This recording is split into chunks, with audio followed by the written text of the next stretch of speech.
Students, இன்றைக்கி நம்ம பார்க்கக்கூடிய டாபிக் அப்நார்மல் மோலார் மாஸ். சரி, இந்த அப்நார்மல் மோலார் மாஸ் அதை நம்ம தெரிஞ்சுக்கிறதுக்கு முன்னாடி காலிகேட்டிவ் ப்ராப்பர்ட்டிஸ் அப்படின்னா என்னென்னு முதல்ல நம்ம புரிஞ்சுக்கணும். ஒரு சொல்யூட், ஒரு சால்வெண்ட், இது ரெண்டும் சேர்ந்தால் சொல்யூஷனாக மாறும்.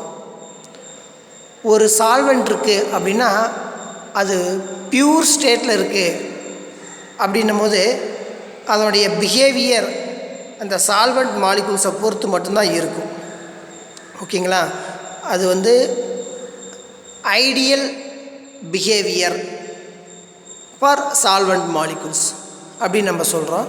இப்போ நான் அது கூட எக்ஸ்ட்ராவாக ஒரு சொல்யூட் ஆட் பண்ணுறேன். ஒன்றுமில்லை, வாட்டர் எடுத்துக்கிறீங்க. வாட்டர் டேஸ்ட்லெஸ்ஸாக இருக்கும், கலர்லெஸ்ஸாக தான் இருக்கும். அது கூட நான் சுகரை ஆட் பண்ணுறேன் அப்படின்னா அந்த வாட்டர் என்னவா மாறிடுச்சு அப்படின்னா சுகர் சொல்யூஷனாக மாறிடுச்சு. அப்போ அந்த வாட்டர் டேஸ்ட்லெஸ்ஸாக இருந்துச்சு, இப்போ என்ன சொல்யூட்டுடைய டேஸ்ட்டுக்கு மாறிடுச்சு. ஓகேங்களா? அப்போ அந்த சால்வெண்ட் தன்னுடைய ஐடியல் பிஹேவியரை இழந்து சொல்யூட்டுடைய பிஹேவியருக்கு கன்வெர்ட் ஆகிடுச்சு. ஓகேங்களா? ஸோ அதைத்தான் நம்ம இங்கே என்ன சொல்கிறோம் அப்படின்னா அந்த ideal behaviour is converted into சொல்யூட்டுடைய பிஹேவியர். சரிங்களா?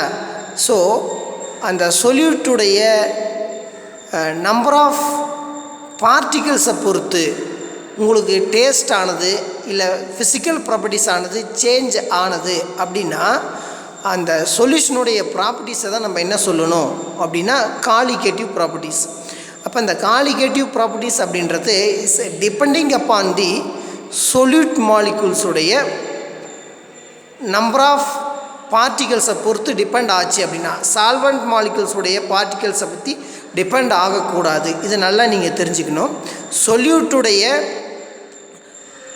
நம்பர் ஆஃப் மோல்ஸ் அப்படின்னு கூட சொல்லுங்கள், இல்லைனா நம்பர் ஆஃப் பார்ட்டிகல்ஸ் அப்படின்னு கூட சொல்லுங்கள். இப்போ நம்பர் ஆஃப் பார்ட்டிகல்ஸை பொறுத்து உங்களுக்கு ஒரு ஃபிசிக்கல் ப்ராப்பர்ட்டிஸ் சேஞ்ச் ஆகுது அப்படின்னா அந்த ப்ராப்பர்ட்டிஸை தான் நம்ம என்ன சொல்லணும் அப்படின்னா சொல்யூஷனுடைய properties, that is a colligative properties. அப்போ total number of particles present in the solution. அப்போ பார்ட்டிகல்ஸுடைய நம்பர்ஸை பொறுத்து மட்டும்தான் காலிகேட்டிவ் ப்ராப்பர்ட்டிஸ் மாறும் அப்படின்றத பார்த்தோம். ஸோ அப்போ அந்த சால்வெண்ட்டுடைய நார்மல் பாய்லிங் பாயிண்ட்டை விட உங்களுக்கு சொல்யூட் ஆட் பண்ணும்போது அதனுடைய பாய்லிங் பாயிண்ட் ஆனது உங்களுக்கு சேஞ்ச் ஆகும். ஓகேங்களா? இதை முதல்ல நீங்கள் தெரிஞ்சுக்கணும். ஸோ அந்த டாப்பிக்கை தான் நம்ம என்ன பார்த்தோம் அப்படின்னா எலிவேஷன் ஆஃப் பாய்லிங் பாயிண்ட். சரிங்களா? ஸோ அதே மாதிரி அதனுடைய வேப்பர் ப்ரெஷர் உங்களுக்கு டிக்ரீஸ் ஆகும். ரிலேட்டிவ் லோவரிங் வேப்பர் ப்ரெஷர் எப்போ பியூர் சால்வெண்ட்டில் இருந்து அது என்னவா மாறுது அப்படின்னா சொல்யூட்டாக ஆட் பண்ணும்போது நம்ம சொல்யூஷனாக மாறும்போது அதனுடைய பாய்லிங் பாயிண்ட் ரைஸ் ஆகுது, வேப்பர் ப்ரெஷரானது டிக்ரீஸ் ஆகுது. அதே மாதிரி அதனுடைய ஃப்ரீசிங் பாயிண்ட்டும் என்ன ஆகுது, டிக்ரீஸ் ஆகுது. ஸோ அதனுடைய ஆஸ்மாட்டிக் ப்ரெஷரும் என்ன ஆகுது அப்படின்னா டிக்ரீஸ் ஆகுது. ஓகேங்களா? ஸோ இதை நம்ம டிஃப்ரெண்ட்டாக கால்குலேட் பண்ணோம். ஸோ இந்த 4 ப்ராப்பர்ட்டிஸை தான் நம்ம என்ன சொல்கிறோன்னா காலிகேட்டிவ் ப்ராப்பர்ட்டிஸ். அப்போ ஒரு சொல்யூஷனுடைய ப்ராப்பர்ட்டிஸ் சொல்யூட்டுடைய மாலிகுல்ஸுடைய நம்பர் ஆஃப் பார்ட்டிகல்ஸை பொறுத்து மாறி இருந்தால் அதைத்தான் நம்ம என்ன சொல்கிறோம் அப்படின்னா காலிகேட்டிவ் ப்ராப்பர்ட்டிஸ். இப்போ பாய்லிங் பாயிண்ட்டுடைய எலிவேஷன் ஆஃப் பாய்லிங் பாயிண்ட், இதிலேருந்து நம்ம மாலிகுலர் மாஸ், மோலார் மாஸை நம்ம கால்குலேட் பண்ணுறோம். எம்பி, அது ஃபார்முலா தெரியும். KB into WB into 1000 divide by delta TB into WA. WB அப்படின்றது weight of the solute, WA அப்படின்றது சால்வெண்ட்டுடைய மாஸ். ஓகேங்களா? ஸோ அதே மாதிரி தான் உங்களுக்கு ரிலேட்டிவ் லோவரிங் வேப்பர் ப்ரெஷர், அதுலேருந்து நீங்கள் சொல்யூட்டுடைய அன்னோன் சொல்யூட்டுடைய மாலிகுலர் மாஸை நீங்கள் கண்டுபிடிக்கலாம். அதனுடைய ஃபார்முலா பாருங்கள். MB = PA0 into WB into mass of A அப்படின்னாவே உங்களுக்கு அது சால்வெண்ட்டை குறிக்கும். பி அப்படின்னா சொல்யூட்டை குறிக்கும். ஓகேங்களா? அது கொஞ்சம் நல்லா பார்த்துக்குங்க. ஸோ அதனுடைய ஃபார்முலாஸ் எல்லாம் நம்ம இங்கே கொடுத்துருக்கோம். டிப்ரெஷன் இன் ஃப்ரீசிங் பாயிண்ட் பாருங்கள், எம்பி எதுக்கு ஈக்குவல் அப்படின்னா KF into WB into 1000 divide by delta TF into WA. ஓகேங்களா? அப்போ நீங்கள் டெல்டா பி எப்படி கால்குலேட் பண்ணலாம் அப்படின்னா சால்வெண்ட் மைனஸ் சொல்யூஷனுடைய vapour pressure. Delta F calculate எப்படி பண்ணலான்னா சொல்யூட்டுடைய freezing point delta TF minus pure solvent. ஓகேவா? நாட்டுன்னு போட்டாவே அது பியூர்னு அர்த்தம். ஓகேங்களா? அடுத்தது பாருங்கள் ஆஸ்மாட்டிக் ப்ரெஷர். அதுலேயும் நீங்கள் வந்து சொல்யூட்டுடைய மோலார் மாஸை கால்குலேட் பண்ணலாம். So WB into RT divide by V into P. P எதுக்கு ஈக்குவல் அப்படின்னா கான்சன்ட்ரேஷன் இன்ட்டு அது ப்ரெஷர் இல்லையா, கேஸ் கான்சன்ட்ரேட் டெம்பரேச்சருக்கு வந்து ஈக்குவல். ஓகேங்களா? ஸோ இப்போ நம்ம சொன்ன கான்செப்டை வச்சுக்கிட்டு நீங்கள் என்ன கால்குலேட் பண்ணலாம் அப்படின்னா மோலார் மாஸ். இப்போ இந்த 4 ப்ராப்பர்ட்டிஸை வச்சு நீங்கள் வந்து we have calculate the molar mass of the சொல்யூட்டுடைய மோலார் மாஸை நம்ம கால்குலேட் பண்ணலாம். சரி, அப்படி கால்குலேட் பண்ணக்கூடிய மோலார் மாஸ் ஆனது உங்களுக்கு வந்து சரியாக இல்லாமல் மேபி டிக்ரீசஸ் ஆர் இன்க்ரீசஸ், நம்ம ஆக்சுவல் வேல்யூவை விட உங்களுக்கு அதிகமாக இருந்தது இல்லை கம்மியாக இருந்தது அப்படின்னா அந்த மோலார் மாஸை தான் நம்ம என்ன சொல்கிறோன்னா அப்நார்மல் மோலார் மாஸ். ஓகேங்களா? அப்போ காலிகேட்டிவ் ப்ராப்பர்ட்டியில் கால்குலேட் பண்ணக்கூடிய எக்ஸ்பிரிமெண்ட்லாம் நம்ம கால்குலேட் பண்ணக்கூடிய வேல்யூ தியரிட்டிக்கலாக கால்குலேட் பண்ணக்கூடிய வேல்யூவை விட நமக்கு வந்து அதிகமாக இருக்குது அப்படின்னா அதை தான் நம்ம என்ன சொல்கிறோம் abnormal colligative properties. Abnormal molar mass, அந்த மாஸை நம்ம என்ன சொல்லணும் அப்நார்மல் மோலார் மாஸ்ன்னு சொல்லணும். அப்போ காலிகேட்டிவ் ப்ராப்பர்ட்டிஸில் அப்நார்மல் மோலார் மாஸ் வர்றதுக்கான ரீசன் என்ன அப்படின்னா இந்த மாலிகுல்ஸும் அதாவது சொல்யூட் மாலிகுல்ஸும் சால்வெண்ட்டுக்கும் இடையில் ஒரு இன்ட்ராக்ஷன் இருந்தது அப்படின்னா அசோசியேஷன், இன்ட்ராக்ஷனே இல்லை அப்படின்னா டிசோசியேஷன். அப்போ சொல்யூட் மாலிகுல்ஸும் சால்வெண்ட் மாலிகுல்ஸும் ஒன்று சேர்ந்தது அப்படின்னா இல்லை ஒவ்வொரு சொல்யூட் மாலிகுல்ஸும் இன்னொரு சொல்யூட் மாலிகுல்ஸும் ஒன்று கனெக்ட் ஆகிருக்குது அப்படின்னா அதை நம்ம அசோசியேஷன் சொல்லணும். அப்போ டிசோசியேஷன் அப்படின்னா செப்பரேட் ஆகிறது. இப்போ NaCl Na+ஆக வந்து செப்பரேட் ஆகுது அப்படின்னா அது டிசோசியேஷன். அப்போ டிசோசியேஷன் ஆகிறதுனால அசோசியேஷன் ஆகிறதுனால உங்களுக்கு வந்து ஆக்சுவலாக கால்குலேட் பண்ணக்கூடிய காலிகேட்டிவ் ப்ராப்பர்ட்டிஸ் உங்களுக்கு மாறும். சரிங்களா? சேஞ்சஸ் ஆகும். அதை தான் நம்ம என்ன சொல்கிறோன்னா அப்நார்மல் காலிகேட்டிவ் ப்ராப்பர்ட்டிஸ். ஓகேங்களா? ஸோ எந்த டைமில் வந்து நமக்கு வந்து நார்மல் மோலார் மாஸ் நம்ம கால்குலேட் பண்ண முடியும் அப்படின்னா it's a very dilute solution. சரிங்களா? அப்போ உங்களுக்கு டிசோசியேஷன் நடக்காது, அசோசியேஷன் நடக்காது. கான்சன்ட்ரேஷன் அதிகரிக்கும் போது உங்களுக்கு 2 சொல்யூட் மாலிகுலுக்கும் சால்வெண்ட் மாலிகுலுக்கும் இடையில் ஒரு இன்ட்ராக்ஷன் நடக்கும். அப்போ நீங்கள் கால்குலேட் பண்ணக்கூடிய அந்த colligative properties measurable calculative properties விட உங்களுக்கு என்ன ஆகும் அப்படின்னா மேபி ரைஸ் ஆகிருக்கலாம், மேபி டிக்ரீஸ் ஆகிருக்கலாம். ஸோ இந்த கான்செப்டை நீங்கள் தெரிஞ்சுக்கலாம். ஸோ அடுத்தது பாருங்கள் dissociation and association solute molecules would be altered the number of particles present in the solutions. அப்போ டிசோசியேஷன் அசோசியேஷன் அடைஞ்சது அப்படின்னா நமக்கு என்ன ஆகும் காலிகேட்டிவ் ப்ராப்பர்ட்டிஸை பாதிக்கும். அப்போ காலிகேட்டிவ் ப்ராப்பர்ட்டிஸ்னால் எலிவேஷன் ஆஃப் பாயிலிங் பாயிண்ட்டு, அதாவது லோவரிங் வேப்பர் ப்ரெஷர் மாறும், டிப்ரெஷன் இன் ஃப்ரீசிங் பாயிண்ட் மாறும், ஆஸ்மாட்டிக் ப்ரெஷர் நமக்கு வந்து சேஞ்ச் ஆகும். ஓகேங்களா?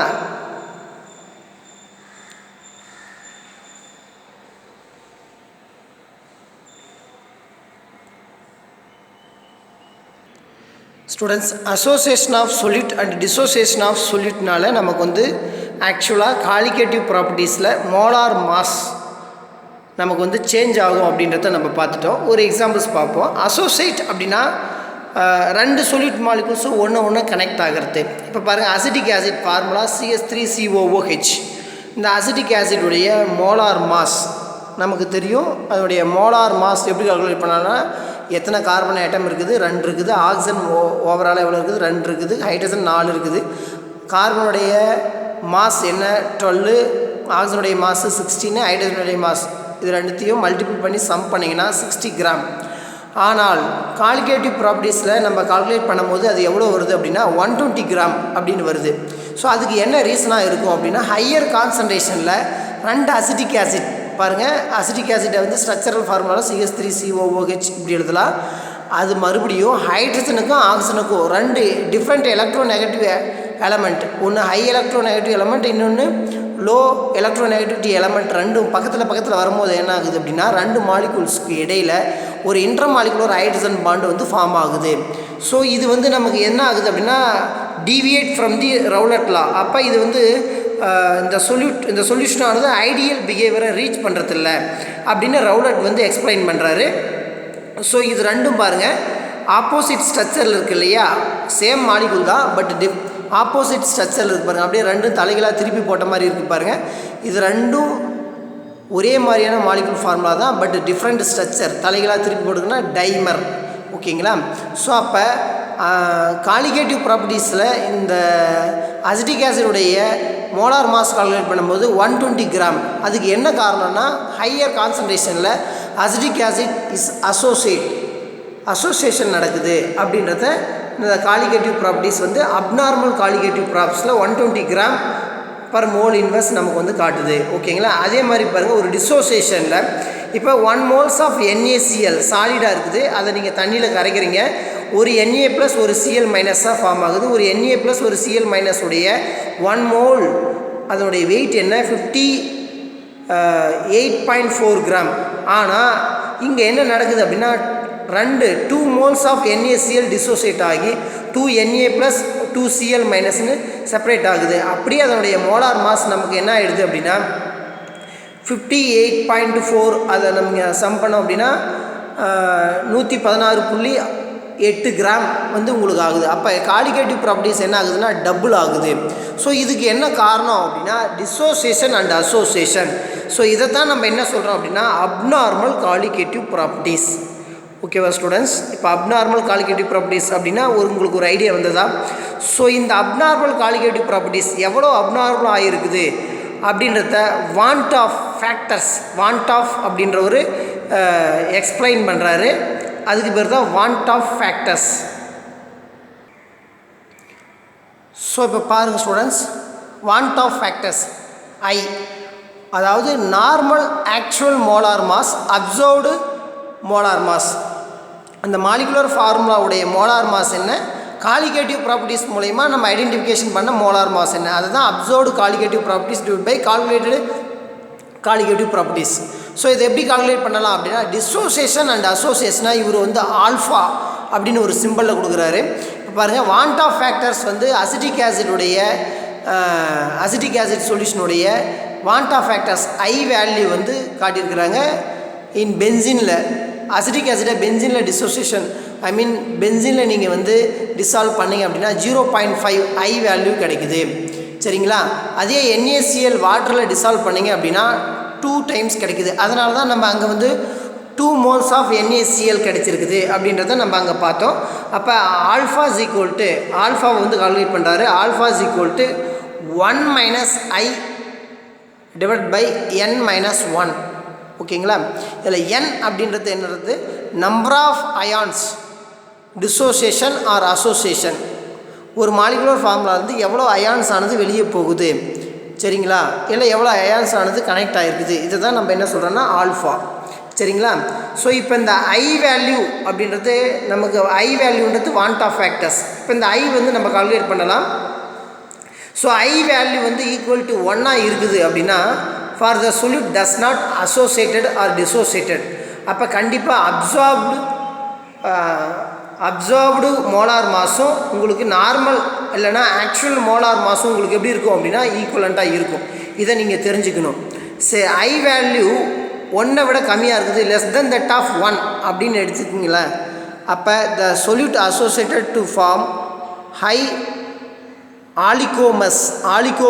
ஆலிகோன்னா number of structural compounds. Oligo அப்படின்னா 10 times அர்த்தம், அதாவது மோர் தென் 10 times அதனுடைய ஸ்ட்ரக்சர். முன்ன எப்படி டைமர்னு பார்த்தோம் இல்லையா, டைமர் அப்படின்னா என்ன மீனிங்னா 2 மாலிகுலர் ஃபார்முலா, 2 ஸ்ட்ரக்சர், ஒரே காம்பவுண்ட் தான் 2 ஸ்ட்ரக்சரில் இருந்துச்சு அப்படின்னா அதை வந்து நம்ம என்ன சொல்கிறோம், டைமர். சரிங்களா? அப்போ 3 ஸ்ட்ரக்சருக்கு மேலே இருந்துச்சு அப்படின்னா பாலிமர் இல்லைனா ஆலிகோமர் அப்படின்னு நம்ம சொல்கிறோம். ஓகேங்களா? இல்லைனா டெட்ரமர்னு கூட சொல்லலாம். அப்போ I is less than that of 1. அப்போ observed molecular mass is greater than that of actual molar mass. அதை நல்லா தெரிஞ்சுக்கங்க. அதுவே I வேல்யூ அப்படின்னா I is less than that of 1 அப்படின்னா அசோசியேஷன் நடக்குது. அதே I value is greater than that of 1 அப்படின்னா அப்சர்வ்டு மோலார் மாஸ் உங்களுக்கு அதிகமாக இருக்கும். ஓகேங்களா? அப்படின்னா என்ன அர்த்தம்? டிசோசியேஷன் நடக்குது. சரிங்களா? இதுக்கு பாருங்கள், நம்ம ஒரு NaCl ஒரு எக்ஸாம்பிள்ஸாக பார்த்தோம். NaCl இப்போ பாருங்கள், நம்ம இருக்கக்கூடிய இங்கே இருக்கக்கூடிய எக்ஸாம்பிள்ஸே பாருங்கள். Van't Hoff factor for acetic acid of benzene I value என்ன இருக்குது? 0.5. அப்போ 1 விட கம்மி தானே. அப்போ 1 விட கம்மி அப்படின்னா இது என்ன அர்த்தம்? அசோசியேஷன் ஆகிருக்குதா டிசோசியேஷன் ஆகிருக்குன்னா கண்டிப்பாக அசோசியேஷன் ஆகிருக்குது. பாருங்கள், NaCl சொல்யூஷன் பாருங்கள் 2 1 விட அதிகம் அப்படின்னா கண்டிப்பாக என்ன அர்த்தம்? டிசோசியேஷன் ஆகிருக்குது. ஓகேங்களா? ஸோ இதை வச்சுக்கிட்டு நம்ம இந்த வேல்யூ வச்சுக்கிட்டு நம்ம ஐடென்டிஃபிகேஷன் பண்ணிக்கலாம். அசோசியேஷன் ஆகிருக்குதா டிசோசியேஷன் ஆகிருக்குதா அப்படின்றது.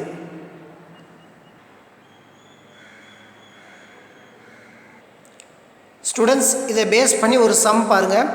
Depression in freezing point is 0.24 kelvin. அப்போ நமக்கு என்ன டெல்டா டிஎஃப் கொடுத்துருக்குறாங்க 0.24 kelvin. By dissolving 1 gram of NaCl. 1 gram NaCl வந்து எதில் டிசால்வ் பண்ணியிருக்கிறீங்க அப்படின்னா 20 கிராம் ஆஃப் வாட்டரில் டிசால்வ் பண்ணியிருக்கீங்க. அப்போ சால்வெண்ட்டுடைய வெயிட் என்ன? WA வந்து 200 கிராம். அதே நமக்கு NaCl உடைய வெயிட் என்ன? WB 1 gram. So molar depression constant KF value என்ன? 1.86 kelvin kilo joule per mole. ஓகேங்களா? அப்போ கிவன் டேட்டாவை எழுதிக்கிட்டேன். ஸோ நம்ம என்ன கால்குலேட் பண்ணுறோம் அப்படின்னா எக்ஸ்பிரிமெண்டல் மோலார் மாஸை நம்ம கால்குலேட் பண்ண போகிறோம். The molar mass of depression freezing point formula என்ன?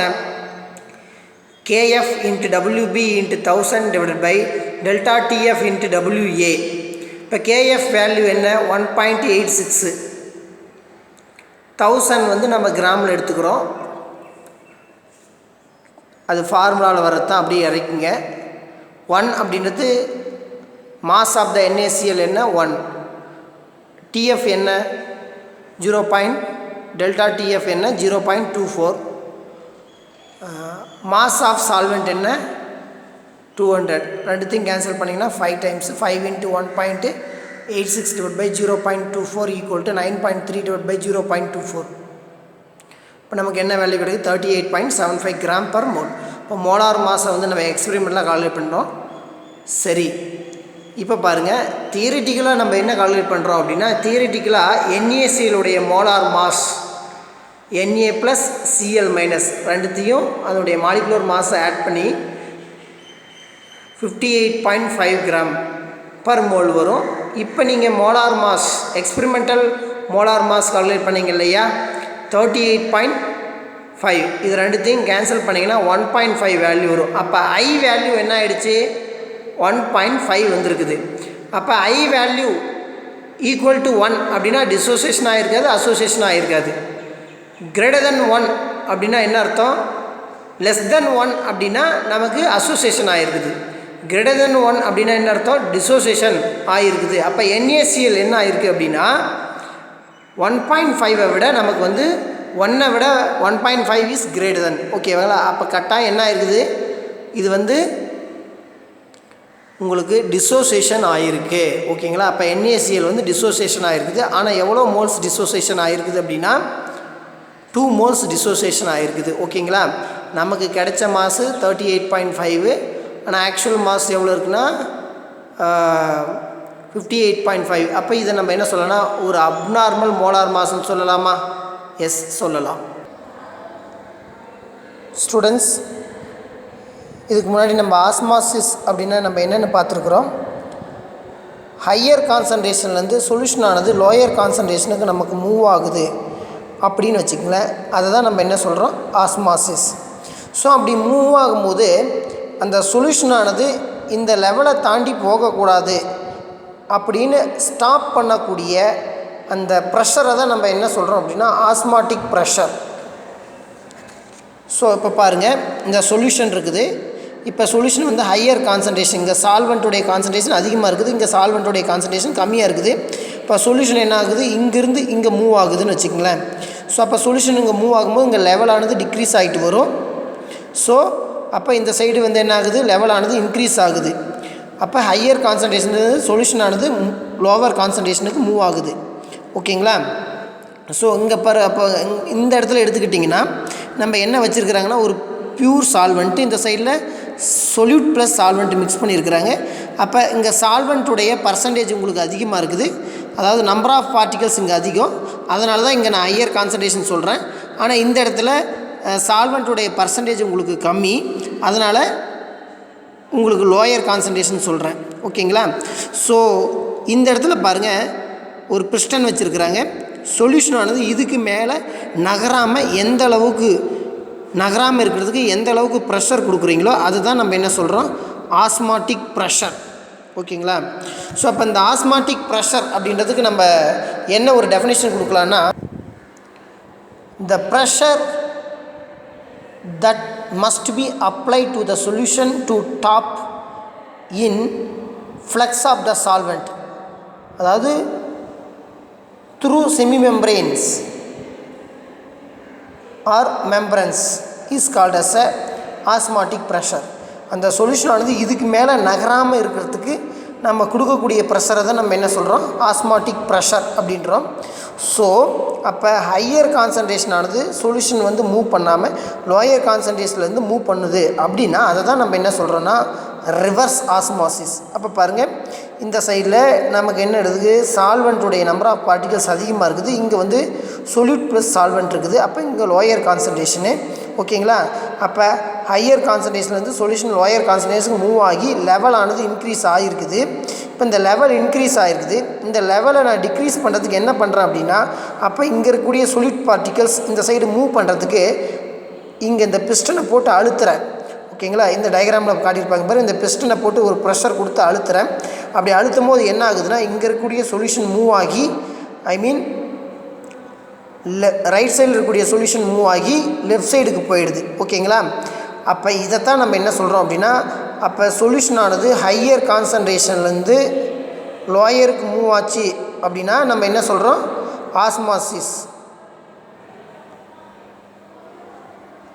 அதுவே லோயர் டு ஹையர் அப்படின்னா தான் நம்ம என்ன சொல்லணும், ரிவர்ஸ் ஆஸ்மாசிஸ். சரிங்களா? அப்போ நான் எவ்வளோ ப்ரெஷர் கொடுக்குறேன், எக்ஸ்டர்னல் ப்ரெஷர் எவ்வளோ கொடுக்குறேன், அதான் நம்ம என்ன சொல்கிறோம் அப்படின்னா ஆஸ்மாட்டிக் ப்ரெஷர். ஓகேங்களா? நல்லா புரிஞ்சிருப்பீங்க சார். இதை வச்சு தான் கண்ணா நமக்கு என்ன பண்ணுறாங்க அப்படின்னா வாட்டர் ப்யூரிஃபிகேஷன் பண்ணுறோம். ஓகேங்களா? அதாவது சால்ட் வாட்டர்லேருந்து நம்ம பியூர் வாட்டராக செப்பரேட் பண்ணுறோம். இடையில வந்து ஒரு மெம்பரைன் வச்சுக்கிட்டு சேம் இதே அப்பரேட்டஸ் மெத்தட் தான். இப்போ சால்ட் வாட்டர் கடல்லேருந்து எடுத்து இடையில வந்து ஒரு எல்லோ கலரில் இருக்கு இல்லையா, இது வந்து மெம்பரைன். இதை நம்ம தள்ளும் போது என்ன ஆகுனா, சால்ட்டெல்லாம் இந்த மெம்பரைனில் இருக்கக்கூடிய போரஸ் வழியாக அப்படியே லாக் ஆகி நின்றுக்கும். அப்போ H2O வாட்டர் மாலிகூல்ஸ், போரஸ்னால் துளைகள், சரியா, இந்த வாட்டர் மாலிகூல்ஸ் இந்த ஹோல்ஸை விட கம்மியாக சைஸ் இருக்கக்கூடிய பார்ட்டிகல்ஸ் மட்டும் மூவ் ஆகி வந்துடும். இப்போ வாட்டர் மாலிகூல்ஸ்லாம் இந்த பக்கம் வந்துடும். ஓகேங்களா? ஸோ அதுக்கு நீங்கள் என்ன பண்ணணும் அப்படின்னா ஒரு ப்ரெஷர் கொடுக்கணும். அதுக்கு பேர் தான் ரிவர்ஸ் ஆஸ்மாசிஸ். ஆஸ்மாசிஸுக்கு அப்போ ஹையர் சொல்யூஷன் லோயர் கான்சன்ட்ரேஷன்லேருந்து ஹையர் கான்சன்ட்ரேஷனுக்கு மூவ் பண்ணக்கூடிய அந்த ப்ராசஸை தான் நம்ம என்ன சொல்கிறோம், ரிவர்ஸ் ஆஸ்மாசிஸ். இதைத்தான் நம்ம என்ன சொல்லுவோம்னா ஷார்ட் ஃபார்மில் RO அப்படின்னு சொல்லுவோம். ஓகேங்களா? இப்போ நம்ம வீட்டில் குடிக்கக்கூடிய டேப் வாட்டரை வந்து ப்யூரிஃபிகேஷன் பண்ணுறது RO சிஸ்டம் தான். ஸோ நெக்ஸ்ட்டு ஒரு எக்ஸாம்பிள்ஸ் பாருங்கள். At 400 Kelvin 1 gram of unknown substance is dissolved in solvent. Unknown substance ஒரு சால்வெண்ட்டில் டிசால்வ் பண்ணுறாங்க. அப்போ WB என்ன, WB வந்து 1.5. சரிங்களா? சரி. அண்ட் த சொல்யூஷன் எவ்வளோ லிட்டருக்கு எடுத்துக்கிறாங்க அப்படின்னா 1.5 லிட்டர். ஓகேங்களா? அப்போ V என்ன, வால்யூம் என்ன, 1.5 லிட்ரு. சரி. It is osmotic pressure. Osmotic pressure கண்டுபிடிச்சிட்டாங்க, பை வேல்யூ கொடுத்துட்டாங்க. 0.3. Calculate the molar mass. இப்போ மோலார் மாஸ் கால்குலேட் பண்ணுறதுக்கு என்ன ஃபார்முலானா WB எதுக்கு ஈக்குவல், அதாவது WMB கால்குலேட் பண்ணுறீங்க. MB எதுக்கு ஈக்குவல்னா WB into RT divide by osmotic pressure pi into V. ஓகேங்களா. WB கொடுத்துட்டாங்க 1.5, 8.314 இன்ட்டு 10⁻⁻². ஆர் கேஸ் கான்ஸ்டன்ட்கான வேல்யூ, டெம்பரேச்சர் 400. ஓகேங்களா. இதெல்லாம் மல்டிபிள் பண்ணிக்கங்க. இந்த 10⁻⁻²க்கு பதிலாக இந்த 2 ஜீரோ கேன்சல் பண்ணிக்கங்க. அப்போ 4 இன்ட்டு இந்த வேல்யூ கிடச்சிரும். ஓகேங்களா. இதை கேன்சல் பண்ணிக்கிட்டீங்க அப்படின்னா உங்களுக்கு ஈஸியாக இருக்கும். 0.15 வரும். இந்த 2 டைம்ஸால் கேன்சல் பண்ணிக்கினேன். கேன்சல் பண்ணிவிட்டு உங்களுக்கு கால்குலேட் பண்ணிங்க அப்படின்னா 110.85 கிராம் பர் மோல் நமக்கு கிடச்சிருச்சு. அப்போ அந்த அன்னோன் சப்ஸ்டன்ஸுடைய மோலார் மாஸ் என்ன, 110.85 கிராம். ஸோ இன்றைக்கி என்னெல்லாம் நம்ம பார்த்துருக்குறோம் அப்படின்னா, ரிவர்ஸ் ஆஸ்மாசிஸ்னால் என்ன, ஆஸ்மாசிஸ்னால் என்ன, அப்நார்மல் காலிகேட்டிவ் ப்ராப்பர்ட்டிஸ், அதுக்கான formulas, van't Hoff factors. So இதெல்லாம் நம்ம கோத்ரூ பண்ணியிருக்கிறோம். இத்துடன் இந்த லெசன் வந்து நமக்கு கம்ப்ளீட் ஆகிடுச்சு ஸ்டூடெண்ட்ஸ். Solution lesson completed.